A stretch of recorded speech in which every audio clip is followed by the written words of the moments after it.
Mm. Mm. I wanted to learn the effects of pornography on college students, a subject very controversial but is enjoyed and hated worldwide. It has an annual profit of $10 to $14 billion a year, yet it appears nobody wants to admit they use it, or at least discuss the topic. So I thought, what better place to start than hearing from college students about their views on college students using pornography? I don't feel that it affects, I don't know personally because I don't watch it, so I'm not sure. Some students might struggle with pornography addiction, and that might like interfere with their studies. But like for the average person who just watches it like casually, I don't think it would be like a major problem for them. It doesn't hurt people. The pornography is good for college students. They can explore and see like what's happening there. They can explore many different things that they can't do it. Like, you can learn something. It's good. I'm not too sure what kind of effect it has. I mean, for me, it's whatever you're into, you're into. Do whatever you want. Boundaries with whatever addictions you have. If it goes more than that, that's when it's a problem. I spoke with Steve Seraph, manager of the Naughty Shop. I asked Steve what percentile of his clientele were college students. 30%.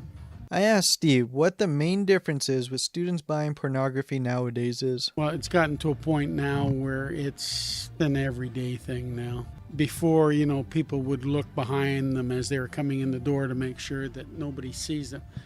Who the hell cares anymore? Whether they're coming, they'll all park in the front and they'll all walk in and they'll all walk out, and nobody's looking to see if Joe Blow sees me. I was curious if Steve thought if there was any negative effects of porn. At this juncture, I'd say no. I couldn't help but wonder what the hot ticket items for college students coming into the Naughty Shop would be. College clientele are those, they're not really seeking anything. A lot of them are doing stag and does or parties, bachelorettes. A lot are up on toy aspects, and then they come in and they're looking to see if they have this particular item. I saw it online, or this, and then you say, yeah, there's one, I've got one right there. So then they can see it, feel it in their hands. I sat down with Reverend Keith Nethery and discussed the religious aspects of pornography and the effects it has on college students. What are your opinions on pornography? The Christian message is one of love, and my opinion would be that pornography is not about love. It's about sexuality without love. So in that sense, sex has been around for as long as there's been human beings, and there have been all kinds of different ways that people have expressed that. I think the worst thing about pornography is the way that it pushes the boundaries and the edges. It's always changing, and it seems they're always trying to do one more thing that's out there further. That's not a loving thing, but I'm also a bit of a realist that the sex industry has been around for a long time and probably will continue. So I think in that sense, we need to push for more of an understanding that relationships aren't about sex. Relationships are about the sharing of two people completely. What do you think the negative effects would be on college students using pornography? In a lot of ways, it's the same answer to the question. It's teaching people, that other humans are there to service them. It's teaching kids that, what feels good is more important. It results in us putting one person putting their needs over others. So that's what the industry caters to. What would you recommend for college students to move away from pornography? Yeah, I'm not naive. Human beings have always had a need for sexual release and things like that, and that's not going to change. So what I would suggest to people that are using pornography, and the suggestion might change depending on, what is the definition of pornography? When does it cross the line? I've had people that tell me that soap operas on television are pornography. Others wouldn't agree with that.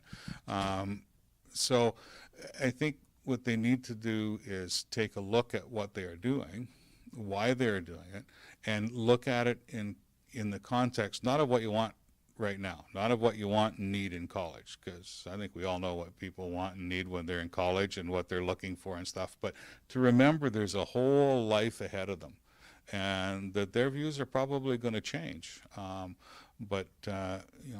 Especially when you get into some of the real degrading forms of pornography, I think it takes them away from the ability to properly form a relationship. And that's a really sad thing. Zach Brown, president of Fanshaw's chapter of Power to Change, told me a personal story of a couple getting divorced over pornography. From personal experience, I know a couple who split up over pornography because the husband, he got to the point where he couldn't give it up, and she was tired of the lie, so eventually she had to split. I don't know whether it's on his college days or not, but it's something to stay away from no matter how old you are. I spoke with Aaron Adams, Outback Shack's floor supervisor, if he has noticed pornography causing college students to become more aggressive and to have unrealistic views when flirting in the bars. Working in the bar industry, it's been pretty much the same since I was 20. I'm 32 now, so for 12 years. It's been pretty much the same type of flirting, and obviously with the more beverages served, it sort of brings down a lot more barriers, so people are a little bit more open, talking and flirting with each other. But as far as the mass consumption of pornography goes, I don't think there's much of a difference with the flirting and the aggressive nature behind it. The jury is out when it comes to the effects of pornography, not only on college students, but on people in general. But it does appear that with our primate brains, none of us can keep our mind off the birds and the bees. I will leave it up to the discretion of you, the listeners. If it's an enjoyable escape, have at it. But if you're finding it's affecting your personal or professional life, just know there's people and places you can go to get help. For In Your Backyard, I'm Cole Arist.